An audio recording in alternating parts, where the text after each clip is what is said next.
Let's dive right into this explainer on how our human sense of right and wrong actually evolves. We make moral judgments literally every single day, but have you ever wondered about the underlying cognitive machinery driving those decisions?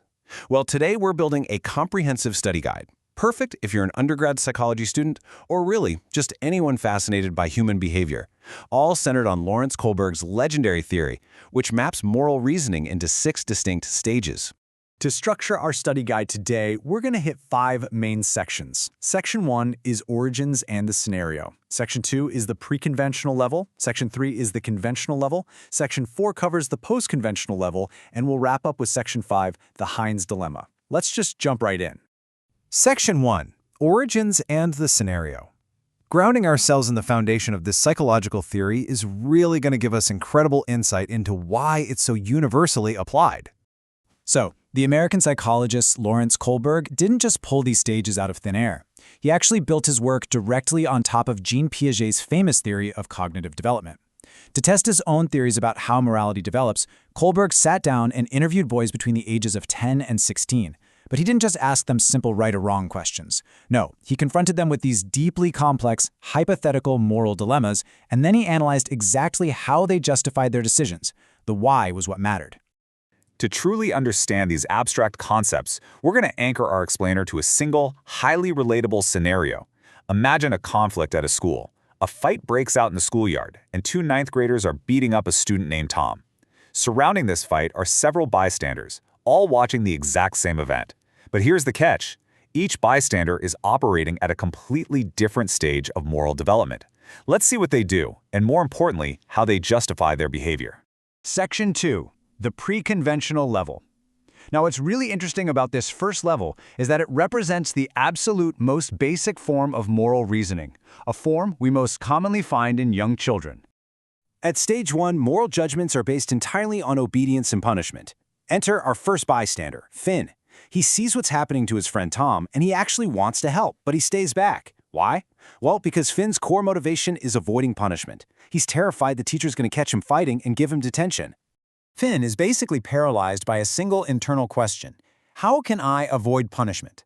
He isn't thinking about social norms or justice or any of that. He's looking strictly at the direct consequences he expects for himself. For Finn, the quote-unquote right choice is simply whatever keeps him out of trouble. Moving up slightly to stage 2, we meet Mary. Now, Mary actually decides to intervene and help Tom, but her morality is entirely transactional. It's motivated by sheer self-interest. She knows she might get punished, sure, but she calculates that, hey, she could become a victim herself someday. If she helps Tom right now, he might return the favor in the future.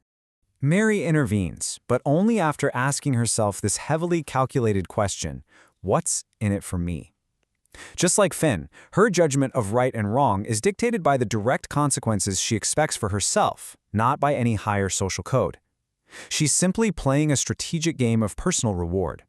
Honestly, you see this in daily life all the time, even in modern workplace conflicts, where someone might only support a coworker if they think they'll get something out of it later. Moving on to Section 3, the conventional level. Here, we see how morality starts to develop during adolescence and adulthood as we slowly leave that childish self-interest behind. At stage 3, interpersonal accord and conformity start to guide our moral judgment. Betty sees the fight and initially wants to intervene. However, she looks around and realizes that everyone else is just watching, so she decides not to get involved. Betty desperately wants others to see that she's a good girl who conforms to the ethics of her community. The actual fairness of the situation isn't being questioned here at all. Betty's morality is entirely centered around answering this one question. What do others think of me? Being good just means meeting the social expectations of the group and essentially bowing to peer pressure. Then at stage 4, we start to value authority and the desire to maintain social order. The teacher sees the group fighting, immediately steps in, and shouts for them to stop because fighting at school is explicitly forbidden. He feels that, above all else, it is absolutely essential to follow the rules, otherwise, chaos breaks out. He feels a deep duty to uphold the rules that sustain a functioning society. His primary motivation is maintaining social order, period. He doesn't care about personal rewards like Mary or peer approval like Betty. His internal thought process is governed by a rigid adherence to the law. If a rule exists, it must be followed. No exceptions. As a quick study guide checkpoint, let's compare these two mindsets. Notice the massive shift here. We transition from the pre-conventional mindset, which is driven by fear, carrots, and sticks, to the conventional mindset, where choices are anchored by societal rules and maintaining order. In this conventional tier, the actual fairness of the rules is seldom questioned.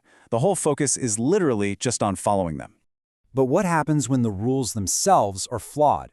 That brings us to Section 4. The post-conventional level.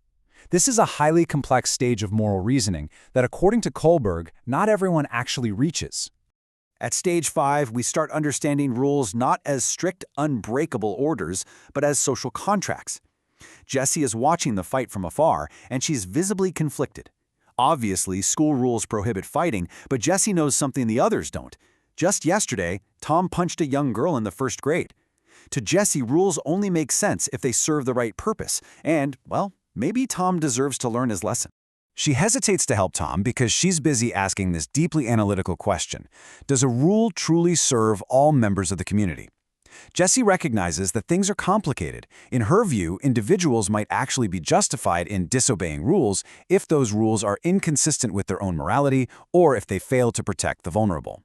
Finally, at Stage 6, we are guided by universal ethical principles. All those involved are sent to the headmaster. He explains the school rules, but then clarifies something really profound. Rules are only valid if they are grounded in justice, and a commitment to justice carries with it an actual obligation to disobey unjust rules. The headmaster's highest moral principle is compassion. He believes all people should try to understand each other's viewpoints and not feel alone. His highest moral principle forces him to look way past the school handbook. He asks this profound philosophical question: what are the abstract ethical principles that serve my understandings of justice? At this rare stage, a person follows a universal ethical idea at a complete disconnect with what society thinks or what the rigid rules say. For him, the right behavior is never just a means to an end, it is always an end in itself.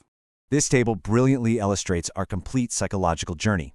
We start at the pre-conventional level, driven by fear and reward, typical of kids. We grow into the conventional level, relying heavily on social norms and the safety of law and order, which is where most adolescents and adults live. And finally, for a rare few, there's the post-conventional evolution, where profound compassion and universal ethical principles completely overwrite the rules of society. To wrap up our explainer, let's move to Section 5, the Heinz Dilemma. We're going to look at the exact hypothetical case study Kohlberg presented to his students all those years ago. It's time to test your own moral reasoning. Here's the scenario famously known as the Heinz Dilemma. A woman was on her deathbed. There was only one drug that doctors thought might save her. However, the druggist who made that particular medicine was selling it for 10 times the cost to produce it. The sick woman's husband, Heinz, was poor. He couldn't afford the drug even after begging his friends for financial help. Desperate, Heinz asked the pharmacist to sell it to him for half the price, but the pharmacist firmly refused. So, running out of time and desperate to save the life of his wife, Heinz broke into the man's laboratory and stole the medicine. This tragic sequence pushes moral reasoning to its absolute limit, forcing a clash between the rigid law of theft and the sacred value of human life. So I'll leave you with this provocative final thought. Should Heinz have stolen the drug? What if the person dying was a complete stranger? And if the wife had died, should the police arrest the druggist for murder? Applying Kohlberg's 6 stages to yourself, what would you have done? And more importantly, why?